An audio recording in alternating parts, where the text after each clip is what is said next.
Good evening. My name is Tyler Jost. I'm an assistant professor at Brown University. I'm here to talk about my book, Bureaucracies at War. And what motivated this project is this fact that international conflicts often turn out much differently than decision makers anticipate that they will.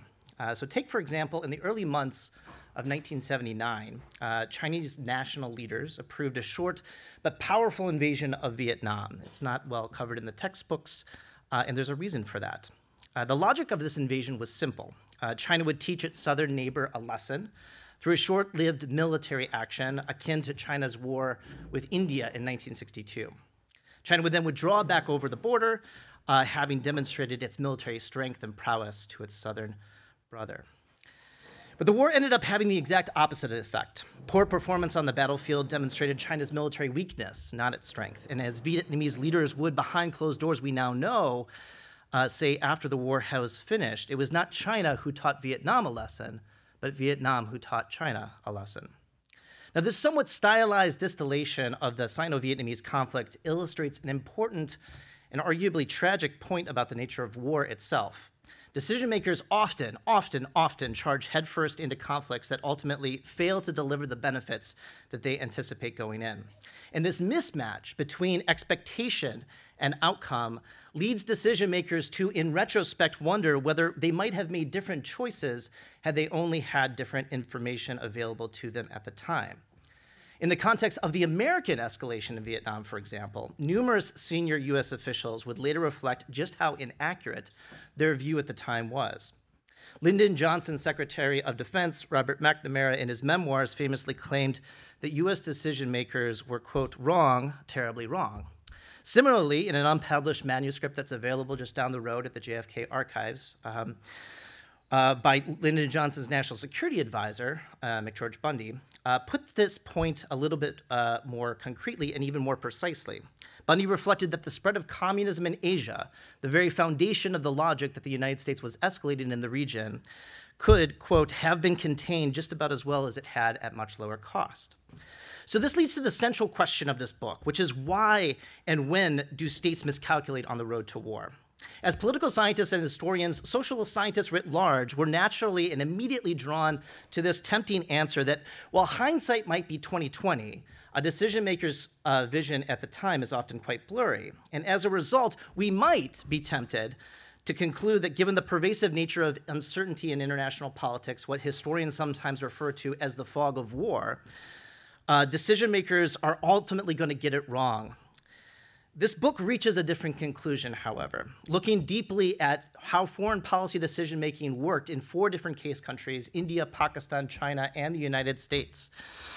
It argues that while some level of an unanticipated failure is certainly unavoidable in international politics, over time and on average, states do better and worse, depending on how they design institutions for foreign policy decision-making. Some of these institutions perform better than others, and in particular at delivering more complete and accurate information to political leaders who ultimately hold within their power the final choice about whether or not to use force against other countries. And that information, both its accuracy and completeness, shapes in turn the patterns of behavior that we see states exhibit in their successes and failures. So my argument in this book centers around a particular set of formal and informal institutions that regulate the relationship between political leaders, on the one hand, think presidents, prime ministers, even dictators, and bureaucratic advisors on the other hand, think defense ministers, foreign ministers, defense analysts.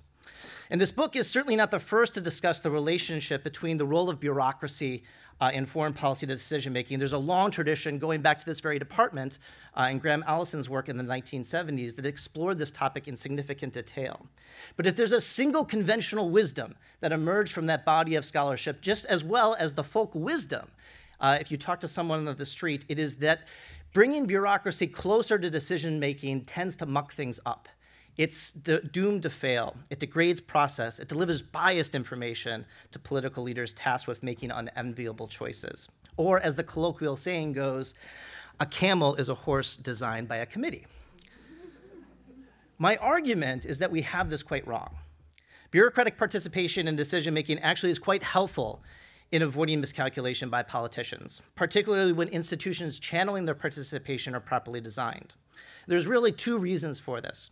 The first is that bureaucracy provides political leaders with access to more information than any single human being could ever collect on their own. And second, and critically, putting bureaucrats with competing perspectives in dialogue with one another forces debate and deliberation that, on average and over time, improves the quality of information upon which political leaders can base their decisions. This leads to the title of the book, Bureaucracies at War, which comes from this intuition that pitting bureaucracies at war with each other at home helps to prevent miscalculations on the road to war abroad. And to be clear, this isn't the only reason that decision makers miscalculate, nor is it the only reason that states enter costly conflicts with one another. But I show that this logic of institutional miscalculation, in other words, adopting the wrong process by which you evaluate the costs and benefits of any foreign policy action, is far more common than we've previously acknowledged, both within the academy and on the street. The danger to foreign policy, arguably, is not keeping bureaucratic advisors too close. Rather, it is the danger lies in pushing bureaucrats out of the proverbial room where policymaking happens. Of course, this naturally raises a question about why political leaders would ever do the things that I say, or the book finds, are deleterious to decision-making outcomes. And the second half of the book offers an answer that's rooted in domestic politics and survival. It argues that political leaders face a trade-off in the institutions that they design, namely the very same institutions that I described to you delivering high-quality advice to leaders also allow bureaucrats to gain access to sensitive information, to build expertise, and to garner authority which they can use, if they choose, to punish political leaders politically. Put differently, institutions that are effective from the perspective of decision-making can also be a political liability for presidents, prime ministers, and dictators who are trying to stay in office. Leaders resolve this trade-off, I argue, in large part based upon their domestic political environment. When leaders see the bureaucratic state as a threat to their power, institutions become inefficient from the standpoint of decision-making, become efficient from the perspective of politics. So thanks so much for your time and attention today.